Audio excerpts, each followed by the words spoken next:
ဘာသာစာတပွဲကို2500နဲ့ဒီဇိုင်းလေးကိုတင်သဘောကျတဲ့အချက်က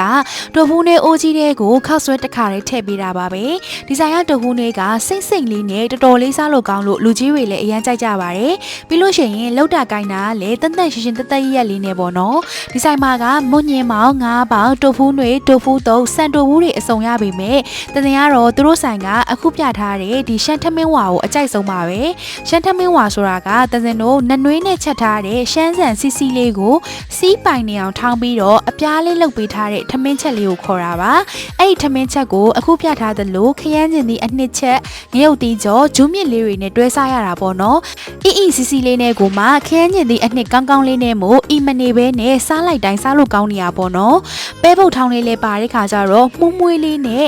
စားလို့ကောင်းတဲ့ခါကျတော့မစားဘူးသေးလို့ရှိရင်ဒါလေးကိုတော့စမ်းစားကြည့်ပါနော်ဒီဆိုင်လေးကလေလက်ရလဲကောင်းတော့အမြဲတမ်းသူ့ပြိသက်နဲ့သူစီကားနေတဲ့ဆိုင်လေးပါတကြံပြီးလို့ရှိရင်ဆိုင်လဲပြန်ဖွင့်ပြီးမို့အားပေးကြရအောင်ပါနော်ဆိုင်နာမည်လေးကတော့တန်တန်လေးဖြစ်ပါတယ်လိပ်စာက82လမ်း28လမ်းနဲ့28လမ်းကြားမန္တလေးမြို့မှာဖြစ်ပါတယ်ရှင်တန်တန်လေးဆိုင်လေးထဲမှာတန်တန်ကတော့ဒီဆိုင်ကိုအကြိုက်ဆုံးပါအားလုံးကျေးဇူးများတင်ပါတယ်ရှင်တတာ